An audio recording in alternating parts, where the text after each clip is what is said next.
Police arrested an Orlando man for attacking a flamingo. The Breakfast Club, bitches. Donkey of the day with Charlamagne the God. I don't know why y'all keep letting him get y'all like this. Yes, Donkey of the day for Friday, February 21st goes to three men from Clearwater. Do you know where Clearwater is? Well, I'll tell you. It's in a place that was admitted as the 27th state in 1845, and that state is Florida. Dropping the clues bombs for Florida. I don't mean to do this to y'all.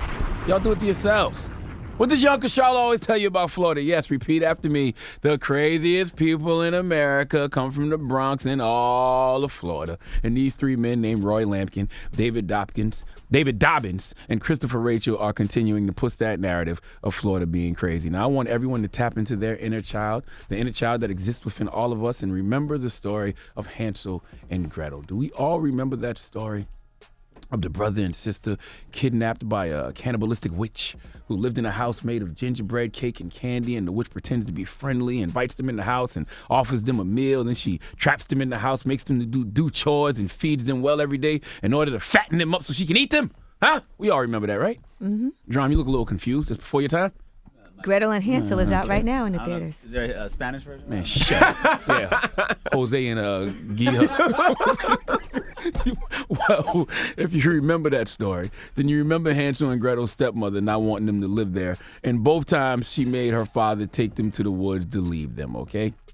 Hansel was smart enough to leave trails of things so they can get back home. First, it was some white pebbles that led him back home. But when Hansel tried to do it again, the stepmother made sure he couldn't get any white pebbles. But the second time, Hansel used breadcrumbs, but birds ate them, so they couldn't get back home. The moral of the story is Hansel was a smart young man who left a trail for him and his sister to get back home. Well, in Florida, they have decided to remake the tale of Hansel and Gretel, and they renamed it Hydro and Ghetto.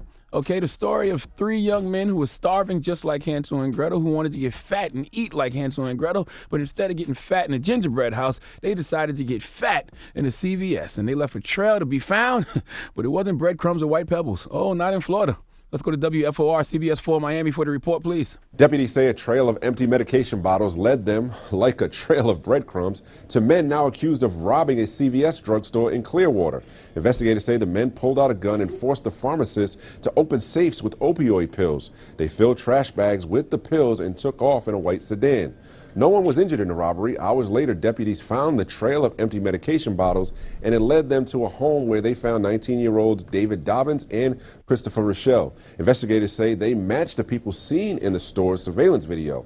Each is now facing multiple charges, including trafficking in hydrocodone and oxycodone and false imprisonment. Yep, you rob a CVS, you take all the hydrocodone and all the oxycodone, you empty the bottles and literally leave them like a trail of breadcrumbs, which led police right to your house where they found two men, Hydro and Ghetto, who matched the description of the robber seen in the surveillance video. Oh, and did I tell you that investigators found video on one of the guy's cell phone that helped identify the third suspect? Yeah, the video on one of the guy's cell phones showed the suspects in a room with pills and clear plastic baggies everywhere. And the video also showed them handling a white garbage bag near the pills, the same type of bag with which the suspects were seen fleeing with. Yes, another example of criminals 6ix9ing themselves. Oh, wait, y'all heard me talk about Hansel and Gretel and thought this was going to be a happy ending? Oh, because you remember the trails that Hansel left helping them get back home.